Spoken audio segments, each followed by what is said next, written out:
ঠাকুর ঘরে কি রাখবেন আর কি রাখবেন না জানলে অবাক হবেন। ঘরের সবচেয়ে পবিত্র জায়গা হচ্ছে ঠাকুর ঘর, তাই তো? কিন্তু সেখানে কিছু জিনিস থাকলে দেবতারা রুষ্ট হন। বেশিরভাগ মানুষই জানে না যে খুব সামান্য জিনিস, আজ আমি দিব্যশ্রী জানাবো সেই কাহিনী। ঠাকুর ঘরে যা কখনো রাখবে না তা হলো পার্স, টাকা এবং মোবাইল। টাকা খুলে রাখবেন না, প্রণামীর বাক্স থাকলে তাতে রাখতে পারেন। পার্স রাখবেন না, কারণ পার্স অনেক সময় চামড়ার হয়, সেই জন্য কোনো রিস্ক নেবেন না। প্রণামীর বাক্সতে টাকা রাখতে পারেন। আর মোবাইলে যেন কোনো নেগেটিভ ছবি বা নেগেটিভ কিছু অনেক সময় ওয়ালপেপারে যা থাকলো নেগেটিভ হতে পারে, যেন ওটা চেষ্টা করবেন সরিয়ে রাখতে। তো সেই জন্য রাখবেন না। শুকনো ফুল রাখবেন না, ফুল শুকিয়ে গেলে সঙ্গে সঙ্গে সরিয়ে নেবেন। ফুল অনেক সময় পচেও থাকে, আমরা লক্ষ্য করি না, সঙ্গে সঙ্গে সরিয়ে নেবেন, খুব নেগেটিভ জিনিস।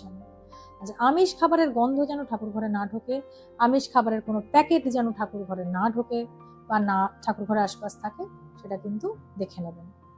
কি রাখবেন সেটা হচ্ছে তুলসী পাতা, তুলসী ছোট গাছ রাখতে পারেন, দেশি ঘিয়ের প্রদীপ, সিঁদুর বা সিঁদুর কৌটো, চন্দন, শাক, এই ধরনের জিনিসগুলো কিন্তু অবশ্যই রাখবেন।